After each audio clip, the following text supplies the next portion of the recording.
Hey guys, it's Sergio. And Sheila. And we are the Sergio and Sheila Real Estate Group, your Dallas luxury experts, coming soon to a closing near you. That's right. Hey guys, welcome to the channel. If it's your first time to the channel and you enjoy watching home tours and learning all things real estate, we would like to personally invite you to our YouTube family by subscribing. So please make sure to subscribe down below.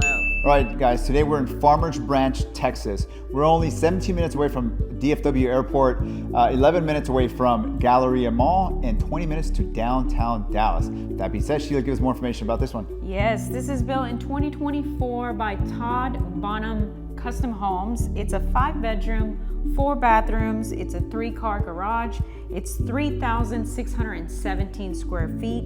It's currently listed at $1,495,000, which is $413 price per square foot, and it's sitting on a 0.26 acre lot, which is roughly 11,300 square feet. Fantastic. Thank you, Sheila, for that information. Guys, I want to remind you, if you're looking to buy or sell here in the Dallas area and you want to partner with true luxury agents with over 10 years experience, well, that's Sheila and I. You get 2 agents instead of 1. Not just that, we're also part of the #1 luxury brokerage in Dallas, which is Ali Beth Allman and Associates. Also, this house, for being under 1.5, it's pretty good quality. It's nice. I like it, and we've seen it a lot. Anyways, let's go check out the property. Enjoy the music.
guys, hope you enjoyed the tour. Down below we have more information about the property, and if you're interested in viewing the property, please make sure to reach out to us. Hey, perhaps you're interested in selling your house for top dollar in today's market. Well, we can help you with all your seller or buyer needs. All you need to do is schedule a consultation call by clicking on one of the links down below. Please like, comment, and subscribe. It really helps with the channel. And as always, remember to follow us on Instagram at Sergio and Sheila. Guys, thank you so much for watching. See you guys next time.